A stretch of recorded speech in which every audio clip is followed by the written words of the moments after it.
Hey, I'm Lance Carney. I'm Chief St. Albans Fire Department. I've been in the fire service since 1999, so it'll be 27 years tomorrow. So Lance, you invited us down a couple weeks ago. You are currently our first paid fire department that we visited. So take us back to the beginning of St. Albans Fire Department, how it grew into what it is today. Yeah, there was, we've got it on all of our trucks, serving since 1906. In the early 1900s, very early 1900s, there were multiple fires that affected Main Street in St. Albans, all wood frame, commercial, 2-story, 3-story buildings.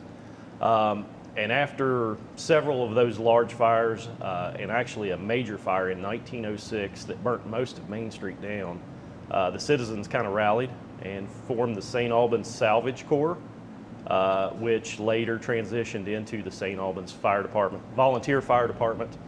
And then in the early 1950s, the city hired the first paid firefighters. So what kind of apparatus were we dealing with now, then versus now? Let's talk about the now of St. Albans Fire.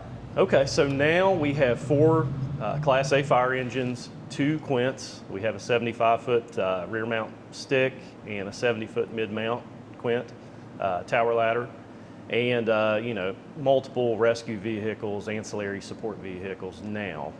Back in the early days, there were 2 Seagrave pumpers. Well, first of all, there was horse-drawn apparatus back in the early 1900s. But then the city did buy, in the early 40s, moved into some Seagrave pumpers. Before that, there were a couple of 1920s, 30s models. Gets a little shady whenever we're digging back that far into history. We may have a few old pictures left, but I haven't been able to pin down those details yet. Hopefully we can uncover something here in Hopefully. a little while. There's a lot of photos upstairs that need to be scanned. So you walk us into 2001, your first days as a full-time firefighter here, and what did the fire department feel like then? Sure, so in 2001, we only had 19 paid positions. So when you were hired, the way the typical schedule was, there were 5 people on duty per shift. And we worked 2 people out of Highline Station on Walnut Street and 3 people here at Central Station. And your first day on the job, typically, a guy like me, I had a little fire experience at the time. I had my firefighter 1, 2 certificates. So my first morning on the job, I was expected to fully contribute to respond to emergencies, and I was just one of the guys at that point. That part was a little overwhelming. Like I said, I did have a couple of years of volunteer experience prior to getting hired here. But again, you walked in, you're one of the 3 guys here at this station, and you kind of get the pep talk, hey, if we get a fire, this is what we expect you to do. And you were just part of the team at that point. It was a little daunting, a little overwhelming, but I already had some familiarization with equipment, the trucks, that kind of thing. I spent a lot of time down here in the bay, just going around all of the fire trucks, trying to familiarize myself, and honestly a little scared. What if, or what's going to happen, what's going to be different here versus coming from the volunteer side. But it was fun. 10 minutes in, I'm hooked, and I decided this is what I want to do for the rest of my life. So let's talk about your volunteer days. Where'd you get your start at? Yeah, so actually I tried to join Sissonville. I was 17 years old, and they told me to basically pound sand, come back when I'm 18. There was no volunteer or no junior program at that time. So that's what I did. My 18th birthday happened to, it may have been the week after, but the first Monday night after my 18th birthday, I showed up and filled out the paperwork. So, I got a good start in Sissonville, served out there with a lot of good people, and after that, next step, I was hired here full-time, and then I moved from Sissonville to Cross Lanes 2003, 2004, and when I did, I joined Tyler Mountain Volunteer Fire Department. Reflect on the chiefs and officers who came before you and how they shaped both this department and your leadership now. So I'll start with the volunteer side. Sissonville, and you guys just recently uncovered a bunch of Thomas K. Johnson photos and history. But Tom was a unique individual, fantastic man. So, you know, as you all know, there's sometimes there's some squabbles and some infighting in the volunteer fire service, and Tom was no nonsense guy. He was fun to be around, but when a decision needed to be made or somebody needed to be put in their place, he did it. It was not emotional. It was very black and white. Here's what we're going to do. Here's what we're not going to do. So I like to think that I've kept some of that, you know, and kind of used that in my career here as fire chief. Moving to Tyler Mountain, Dave Martin, again, you know, cut from the same cloth as Tom. Just kind of old school guy. Didn't say a whole lot. Didn't need to say a whole lot. You know, if you were right, he'd support you. If you were wrong, you deal with it, and you'd learn to do it right next time. Moving here, Steve Parsons, Chief Parsons, he hired me. He was fire chief when he hired me, and he's the only other chief that I served under here at St. Albans. This was a very well-oiled machine when I took over. You know, a lot of people say, well, you guys are doing a good job. Well, no, I mean, maybe we are, but this was a well-oiled machine. Everything fell into place. Steve did a great job managing the administrative side of the fire department particularly. We had good officers. So again, you know, if you had a problem, you could go talk to him. Not going to say that we didn't have our disagreements over the years, but typically after a visit, trip to the office, we came out and we better understood each other.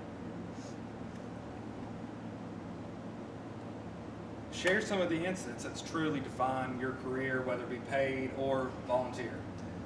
Well, you know, starting in Sissonville, it seemed like the car crashes on Interstate 77. We ran multiple extrications, ejections, entrapments, rollovers every week.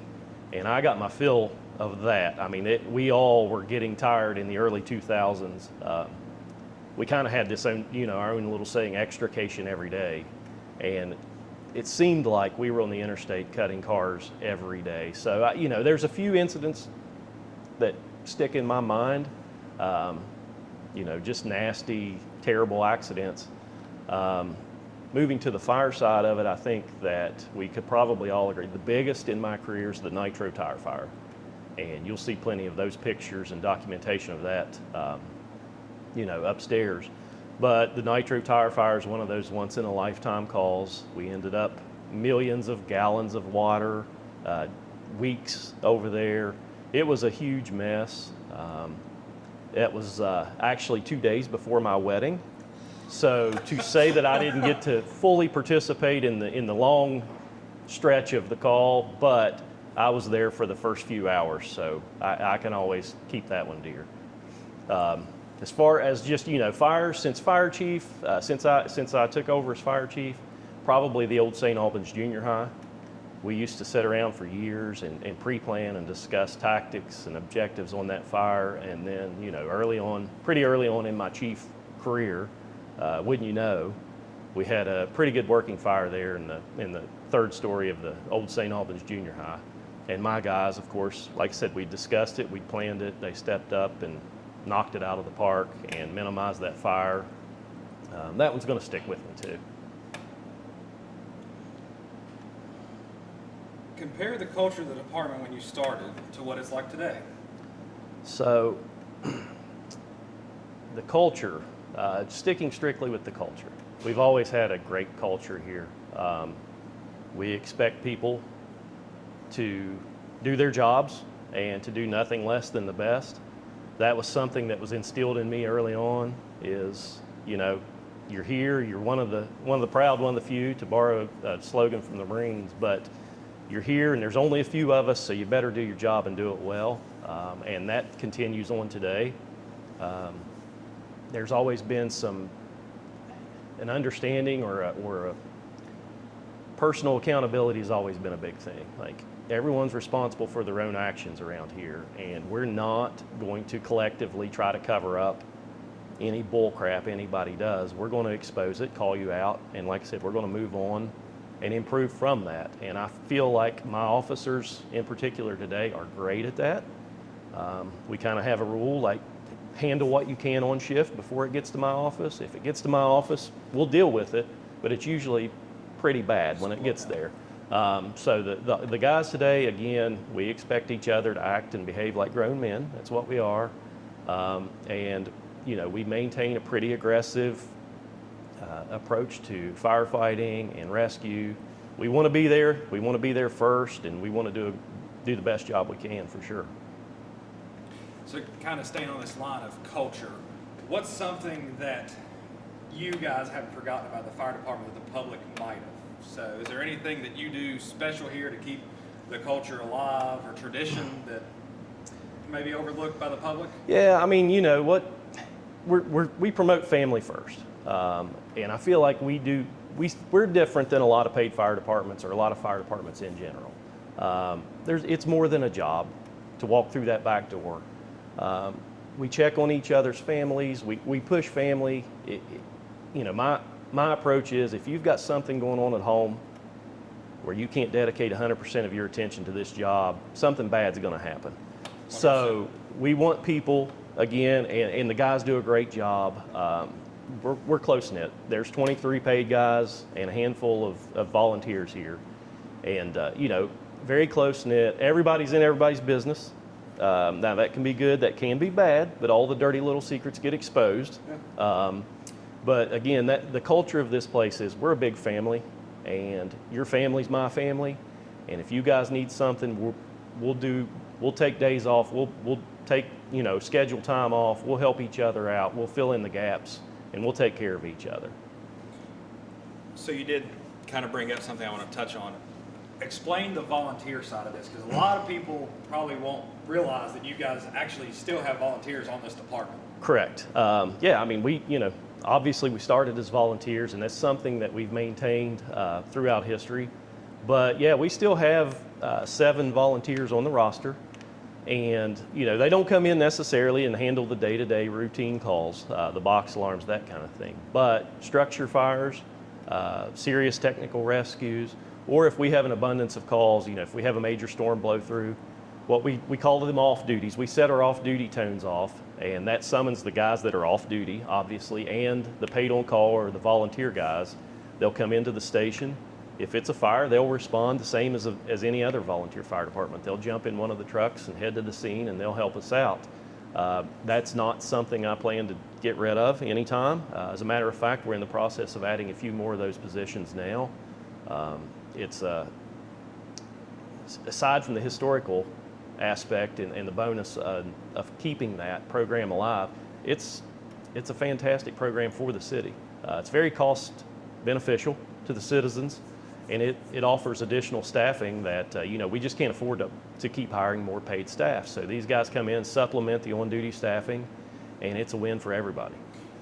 So is there like a minimum you have to? Of course, on the volunteer side, this, you have drills. Sure. You have your drill night. Sure. You got to take so many classes or dedicate so many hours. What's the minimum for a volunteer to join? Yeah, I mean, it's the same minimum requirements, the same standards for volunteer fire service. We go by the state of West Virginia standards, firefighter 1, hazmat, first aid CPR. But we hold 2 drills a month, Tuesday nights.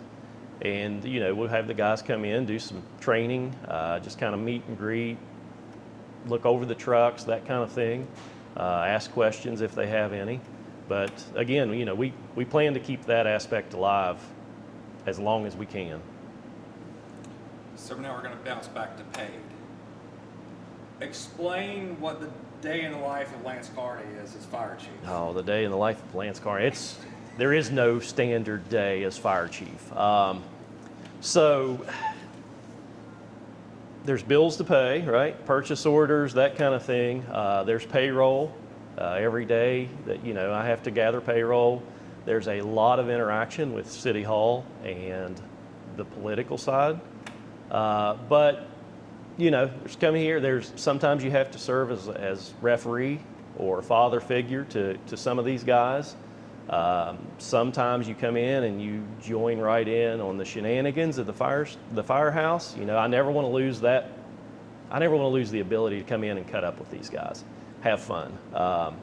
The job itself as fire chief can take its toll, and I'm not going to lie and tell you that every day is the best day of my life. Sometimes I leave here and I am beat down and think, why did I ever agree to do this? You know, those guys, they'll be taking a nap in the recliners at 3 o'clock in the afternoon, and I've been in front of a computer for hours and headed to another meeting, you know, in the evening, and it's like, those guys have it made, you know. But at the same time, when a fire comes in, when an incident, a lot of times I won't even assume incident command. If it's going well, and it usually is, it's very fulfilling to step back and watch these guys do what they do and do it well, and that makes all of the other headaches and hassles of being the fire chief go away.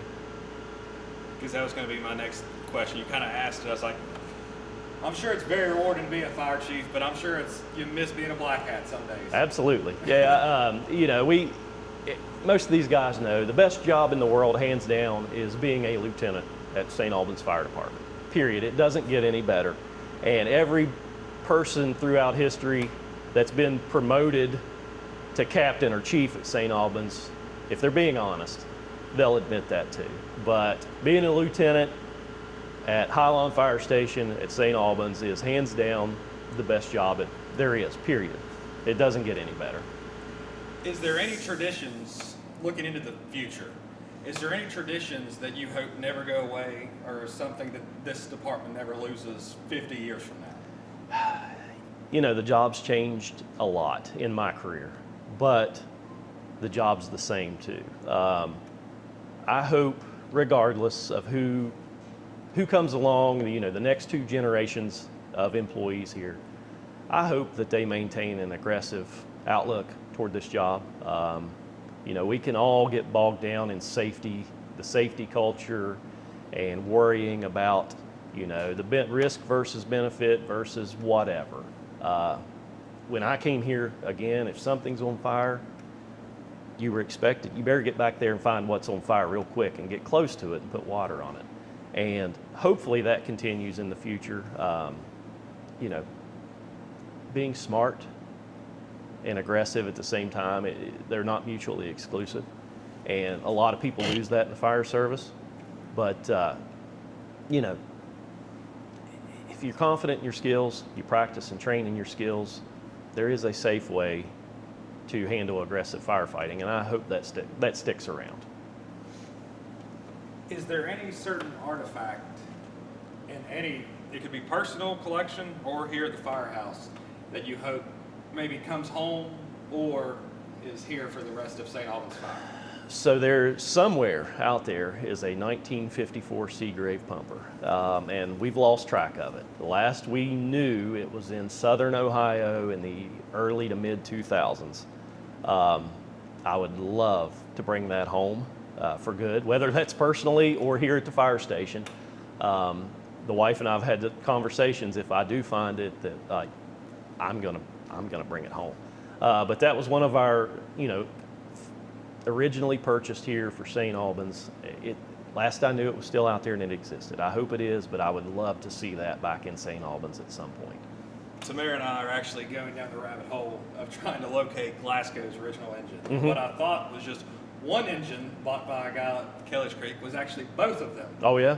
And then one went to Clay County and one went to Earnshaw, and one of the guys who bought it possibly turned it into a dump truck, which that's fine, I just want to see the cab. Sure, absolutely. And the other one has dementia and has no idea what he did with it. Right. So you're just throwing a dartboard at Sure. a map trying to locate those kind of things. Absolutely. But that's one thing that we like at the Hackworth Fire Collection.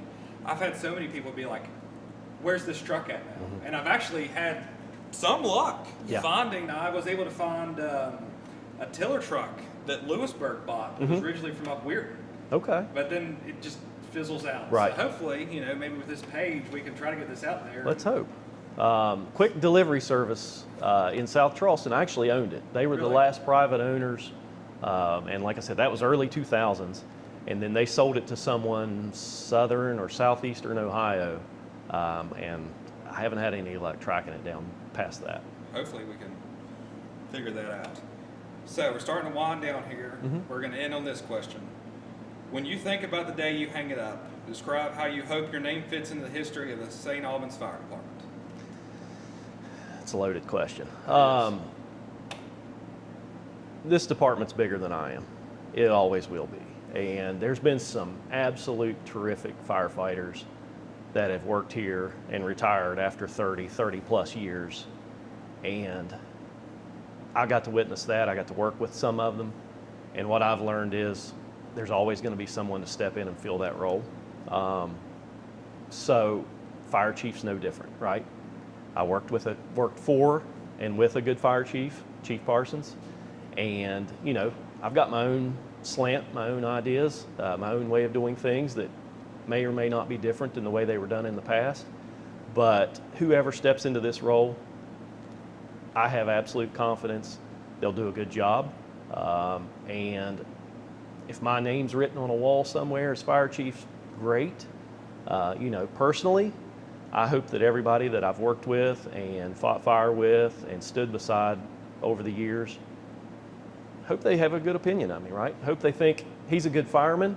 I would much rather be remembered as a good fireman versus a good fire chief. Fire chief part of it, whatever. You know, like I said, it's an honor, and I don't want to belittle the position of fire chief, but I'd rather be known as a good fireman.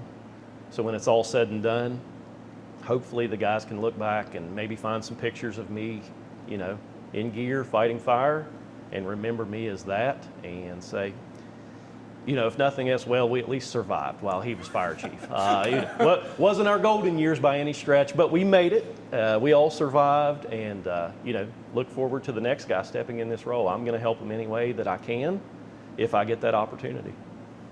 Well, thank you so much for your time, and we really enjoyed talking to you. Glad to do it.